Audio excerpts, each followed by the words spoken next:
Welcome everyone to Melfuzz TV. I am Peter, and today I will not be reviewing an episode of The X-Files. I will instead be giving my top 5 episodes of Season 2. This is, a tradition at the end of the X-Files seasons. I used to do it for Twilight Zone. It's the type of show that it's easy to kind of like look at the episodes individually. Kinda. Well, and I say that because I actually kind of cheated on one of my options because I put a two-parter in as one slot, which is a little bit cheeky, I admit, but I didn't really want to use up 2 slots for 2 halves of a two-parter. It seemed like that was, kind of bad for like recommending more episodes, so it felt like it would be more interesting to include more, rather than because I want to cheat the system and have an extra one. So, we'll get into it, but anyway, I'll keep this spoiler light, of course, don't want to like give too many things away. But obviously next time I'll be back with X-Files Season 3 and start reviewing through that. Season 2's been an interesting season, actually. I think the highs have definitely been higher than Season 1. There's been great standalone episodes. There's even been a couple of great mythology episodes, although I've not liked all the mythology episodes as much as I think either one would expect to, or as much as maybe like old school fans of the X-Files do. And I don't actually know how weird my picks are. I feel like really out of touch with the X-Files fan base. I'm just kind of, and I didn't bother looking to see what the favorites are. I just did what felt true to me. So maybe this is going to be a controversial list. I don't know. But without further ado, let me get into it. Number 5 is One Breath, which is episode 8. This might be controversial to have this at number 5, to be honest. I feel like this is one that's probably at the top of a lot of people's lists. It is a very, very good episode, obviously, which is why it's made my list at all. This is the episode where Scully's on her deathbed, and she's getting visions of her father, which is tying back into when he departed the show. And I think for me, the more interesting part, though, is just how unhinged and how much it affects Mulder throughout the course of the episode. And I think the big thing for me is that by the time it gets to the end, the big narrative sort of climax for that character in the story isn't so much getting the revenge or seeking out someone to blame that he's been doing most of the episode. It's more about realizing that he needs to be there for Dana. And it's kind of a heartfelt episode in a lot of ways. I did have a couple of little nitpicks of a few things when I reviewed it, but the power of the episode, and it kind of being this signpost of where this pair of characters are now in terms of their friendship, in terms of the relationship, is very much kind of a big deal. So, yeah, a little bit schmaltzy with one particular thing towards the end, but for the most part, it's hard to argue that this is an affecting episode because it is so much about the characters. And frankly, the characters are what string the whole show together, right? Because we're following these same 2 people. So, big milestones that show how much they now care for each other is always going to hit hard, assuming the show is still hitting hard in general. And I think this is a good example of that. So that's One Breath. My number 4, this is the two-parter that I was kind of saying that I cheated on, and that is Colony and Endgame, which are episodes 16 and 17. This is a two-parter where there's an alien bounty hunter going around trying to kill clones, and also a woman shows up claiming to be Mulder's sister, and a lot of stuff happens there. And I'm not just picking this because Brian Thompson is the alien bounty hunter and I like him from the hit television show Buffy the Vampire Slayer, although it's amusing to think that. It's got a really cool vibe. I really like the sense of this bounty hunter going around killing people. I love how unconnected the murders seem to be at first. It is obviously a big mythology episode. Depending on how you look at it, you could argue this is the biggest mythology episodes that I have on here. Just because it is delving so much into Mulder's family life. We meet his parents for the first time. We really get it to kind of a bit closer to the truth about what happened in his past. I won't say too much more than that, but it does open some doors. But for the most part, I think what I really liked about it was just this, the villain and the sense of chase and how intimidating he was, and even the climax, which ends up in like an old submarine out in the ice somewhere, and it's kind of this showdown that happens far away from civilization. It felt like it was taking bigger swings than the X-Files had done up until that point, certainly with its main story, and it was hard not to get wrapped up in the excitement of it all. I mean, if you forced me to pick between the two, I might lean more towards the second episode, Endgame, just purely because there is like Skinner has like a standout scene with Mr. X in that episode, which felt like a big deal, and it kind of like again further muddied the waters as to, okay, how much does Skinner know about stuff that's going on? How much does he know about Mr. X? How much does Mr. Like, there was a lot of interesting things at play there, and further developed this idea of, is Skinner just the asshole boss, or does he actually care about Mulder and Scully? And perhaps more to the point, does he actually have a conscience? Is he someone who's morally got some, like, you know, he's got some qualities that are actually fighting against the powers that be? Does he have a soul? I suppose, if you want to put it that way. So that's Colony and Endgame.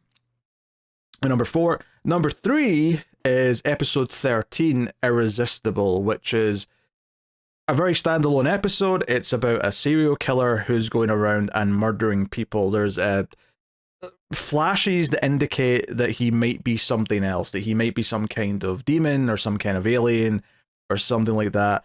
And I don't want to spoil too much, but I will say that I really appreciated where it went with answering that. I think it did something a little bit different for the X-Files that made it almost just hit a little bit harder, made it feel a bit more sinister.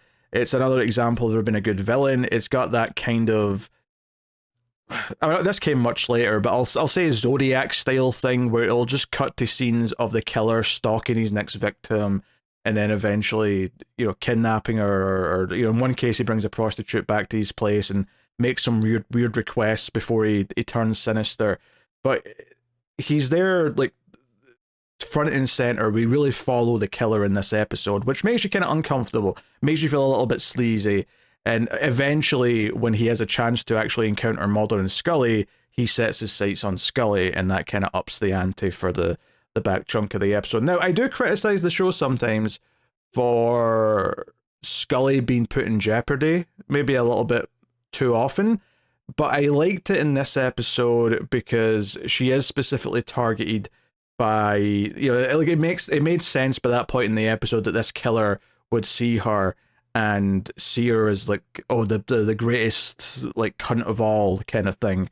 You know, she's this capable, smart woman who catches bad guys. Like, it just enhances the thrill for him, kind of thing.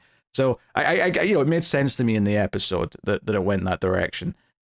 So no, I really like this one just because of the atmosphere and kind of like how simple it actually was, all things considered. It wasn't, you know, if effectively, for the most part, wasn't really an X-Files episode and just kind of became a good hunting down a serial killer story. But that feels like it's really in line with Mulder and Scully, even though they're normally investigating weird shit, because when I think of FBI stories and movies, I think Silence of the Lambs, I think, you know, that kind of thing. So, no, really enjoyed this one. And I didn't really know what was going to be in my top 5 when I sat down to make this. I sort of looked through all the episodes and sort of like put a little, you know, a little note next to the ones to consider, and then tried to sort them from there. And I actually found myself surprised at how high I wanted to put this one, because I wasn't, you know, I didn't come into this thinking, oh, that's definitely in the top 3, but sure enough, when I sat down and started moving things around and saw what felt right, this is the one that kind of stuck there. And, you know, even the opening scene is him, like, he's working in a funeral home, and he's, like, touching the dead body and doing weird shit, and it opens up in a really sinister vibe that puts you in the mood for the episode, I think. Yeah, and I tend to like X-Files at the most when it's creepy and a little bit more veering towards horror, and I think this is very much one of those. So my number 2 is episode 5, and that is Dwayne Barry, which I think you could count this as a mythology episode, for sure. But it's definitely a big one for Mulder, because it's all about a guy who claims to have been abducted by aliens, and it's been kind of like suppressed and kept quiet. And he goes unhinged and kidnaps a bunch of people. It's effectively a hostage episode where he's got a bunch of people in a room. He's threatened to kill them, and Mulder goes in to negotiate with him. But of course, he's the one man that they could send in, of course, that might believe some of the shit that this guy's going to say about being abducted by aliens. Like, he starts to really take it in and kind of wrestles with the idea, is he deluded, or is he actually saying stuff that backs up my own opinions and beliefs and what I've been looking for in terms of the truth. And I think that key idea is really solid, like that, because I think one of the things that it really does within season 2 is that it kind of Mulder does get to a point in the show where he doesn't really have the fire in him anymore. But it's actually Colony and Endgame, I think, that by the end of that he's like kind of reinvigorated to keep going and keep looking. But this is kind of like one of the big first things that really challenges him in the season, to really question, is this what I sound like? Do I sound like this guy who's kidnapping people? This one's kind of half of a two-parter because it progresses into, funnily enough, Scully being kidnapped by the bad guy. I didn't like the second episode as much, I will say. I did think there was a, I didn't even consider including the next one along with this one. Whereas Colony and Endgame, I kind of felt like I wanted to include both of those, and I ended up cheating by putting them together. With this, I was very much this episode out of the two that I liked. So that's Duane Barry. And my number 1 episode of season 2 of The X-Files is episode 3, Blood. And I don't know if this is a super surprising pick, but this is a standalone episode where people in a town are getting messages from technology telling them to kill people. And so we get different people committing murders. One's in an elevator where the elevator display tells a guy to kill everyone. One is in a factory, I think the opening scene was. But we have an actor from Blade Runner, the toy maker from Blade Runner is like the main guy in this, who is trying to resist all of these messages that he's getting from various technology, and he's trying to ignore it, and he's trying to snap out of it, but he's building up to doing something bad. And that chase to try and get to him as Mulder and Scully try and figure out why these people are doing these things. Why did this housewife kill this mechanic? It was a really fun concept for an episode, and I always like a little bit of a... It's effectively a hunting a killer episode, but with like a little sci-fi twist of it's all different random people, and predicting who's next is very difficult. And who's sending these messages? Like, is it the powers that be? By the end of the episode, it seems like that might be the case. Like, it kind of implies whatever. But on its own, without any ties to anything else, it's just a really thrilling episode of TV, because you've got a character who doesn't want to do what he's been told to do, but he's trying to resist it, but ultimately he's going to lose, and it's like building up to someone going on some kind of violent spree. And our main characters are kind of trying to put the pieces together. And the puzzle that they're trying to fit together is genuinely quite interesting. Like, we understand quite early that someone's sending messages to people via electronics, because we can see that. I did critique it a little bit, because like a calculator at one point sends a message. Calculators in 1994 weren't exactly hooked up to the internet, were they? So that's a little bit of a weird thing you can ignore to sort of let everything work. But other than that, super entertaining, super intriguing, and the chase to get to him in time give it a real sense of urgency. It feels like we're building to a tragedy, and the main characters might just get a chance to stop it. Very thrilling, and kind of stuck out to me. And again, I didn't go into this knowing that was my number 1. I just looked through the episodes, which ones stuck out to me, which ones did I remember, and this was the one that I landed on. So yeah, I'll just reiterate the list there. Number 5 is One Breath. Number 4 is the two-parter of Colony and Endgame. Number 3 is Irresistible. Number 2 is Duane Barry. And number 1 is Blood. So that's probably a weird list. I expect One Breath is normally like number 1 for most people. And then maybe the finale would probably be in a lot of people's lists. And I liked the finale, but it wasn't... top 5 or even top 10 for me, honestly, when I look through. There was a lot of episodes that just missed the cut, where there were really solid standalone episodes. Like the Host, which was like episode 2, which was like Mulder on his own dealing with this creature that was in like the sewage supply. That was just a really cool monster episode. One episode that stuck out to me was Soft Light, which I think if I didn't have the critiques of that I did, there was a few things just holding it back. Because I loved the premise of Soft Light, and I think if it had just not had a few of those little dings in the armor that I felt hurt it a little bit, it might have been number 1. If it had really delivered on what I thought the potential of that episode was, it could have been number 1. So there was that. I liked the Witch in the School episode. I thought was pretty solid. I liked the one about the spread of the virus, just because I thought it was well done. A good thriller episode of trying to contain a contagion, which hits a bit harder after the pandemic that we've all lived through. So yeah, I think there's a lot of really solid episodes that I was spoiled for choice, particularly for like what was going to be in the bottom few slots. But those were other ones that I'd give a little shout out to. So as also tradition here, when I do a top 5 of a season, I'll also do as a quick little bonus the bottom 3. What were the 3 worst episodes, at least for me, in season 2 of the X-Files? This, my number 1 was easy. I knew what that was. When I looked through the episodes, I had a good sense of what the other 2 were. So I didn't go out of my way to refresh my memory on these. So I probably won't have as much to say on these ones. But without delaying this too long, number 3 on the worst list is Fearful Symmetry, which is episode 18. This is the one with the elephant I got excited about, and then the episode was like mostly investigating the people that ran this, was it circus or animal shelter? Honestly, most of it's left my brain, but I do vividly remember feeling like we were spending a lot of time with like guest characters who were not interesting, and that their dispute was nothing like nothing to make me give a shit about what was going on in the episode. There was a cool visual at one point with Scully like investigating a dead elephant, and she's like standing in this big prop, or I mean maybe it was a real dead elephant, I doubt it, but that was a cool visual at least, but not good. Not good. Number 2 is episode 11, and that is Excelsius D. So this was one that when I was going down the list of episodes, I saw that name and went, what the hell is that? I don't have even a clue what that episode was. This one's a shame, actually, because this one had potential. The opening scene of that episode is a woman in like an old folks' home being sexually assaulted by an invisible presence. So it's really dark, but it's like, oh, okay, that's actually quite spooky. And like I said, I like the horror episodes a lot more of X-Files. A lot of potential. And then the rest of the episode just completely shoved it all down the toilet. Didn't focus on the things that it should have focused on. It gave us a really convoluted thing about why this was happening, what this vengeful force was. It was all something to do with like was it the janitor who was growing stuff in the basement or had like talismans in the basement or something.